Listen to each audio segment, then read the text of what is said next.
Alguém já parou para pensar que um simples sinal de pontuação, sabe, uma vírgula, pode virar o sentido de uma frase de cabeça para baixo? Pois é, hoje a gente vai desvendar justamente esse poder que fica meio escondido. É um daqueles detalhes que, olha, quando a gente entende, muda para sempre o nosso jeito de ler e de escrever. Para começar, vamos direto ao ponto, com um pequeno quebra-cabeça. E tudo nele depende de uma única vírgula. Acreditem, o resultado é surpreendente. E aqui está a grande pergunta da nossa conversa. Uma vírgula pode mesmo alterar completamente o sentido de uma frase? Parece uma pergunta simples, né? Mas a resposta mostra o quão precisa e, vamos combinar, fascinante a nossa língua pode ser. Vamos ver isso acontecer na prática. Olha só para essas duas frases. De primeira, elas parecem idênticas, não é? Mas tem uma diferença crucial. A frase da esquerda, sem vírgula, dá a entender que só alguns países ricos podem ajudar. Quais?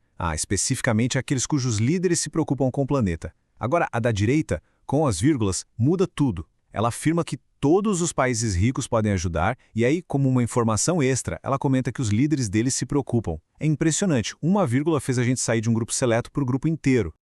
Então, tá. Qual é o segredo por trás dessa mágica toda?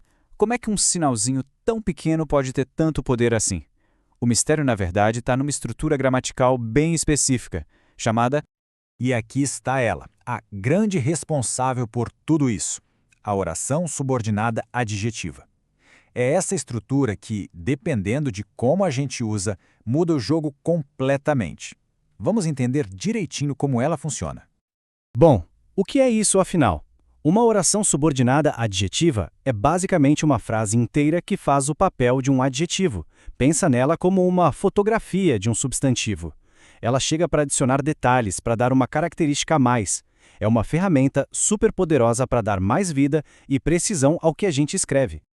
Certo. Então o ponto principal é o seguinte: essas orações podem ter duas missões bem diferentes. Ou elas limitam, especificam alguma coisa, ou elas simplesmente chegam para adicionar uma informação extra, um comentário. E a escolha entre uma e outra é o que define todo o sentido. E aqui a gente vê as duas funções, lado a lado.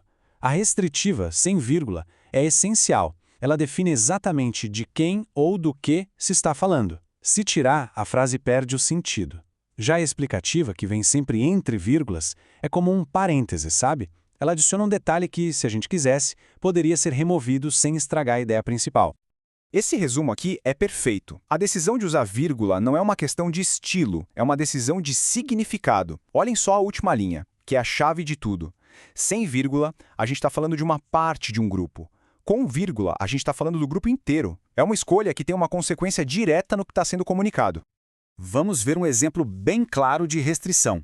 Quando a gente lê "os alunos que estudaram passaram de ano", fica claro que não são todos os alunos.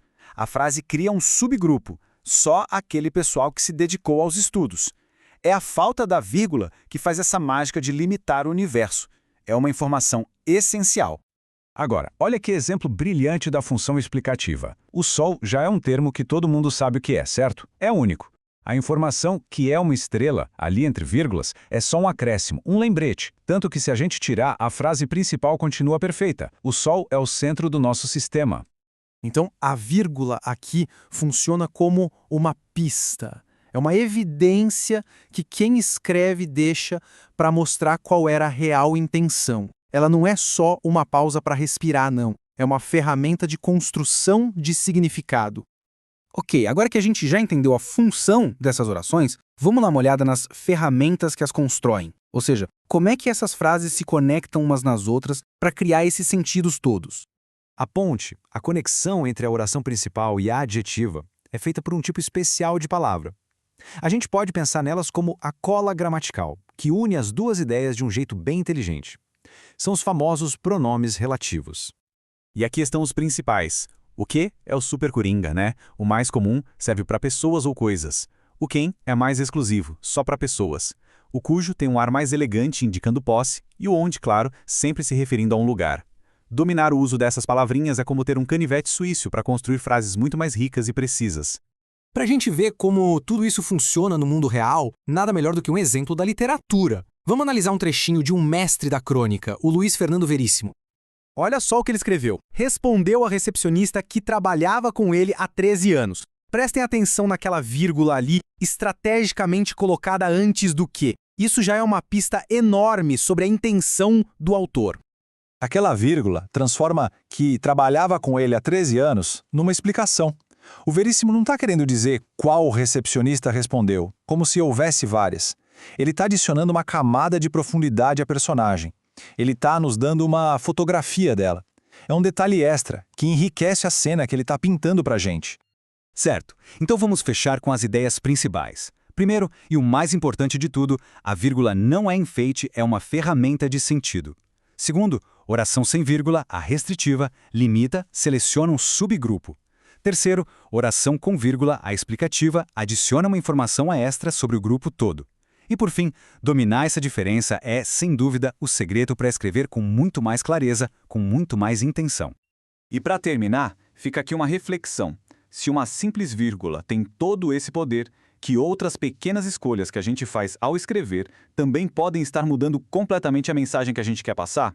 Fica claro que, na hora de se comunicar, todo detalhe conta, e muito.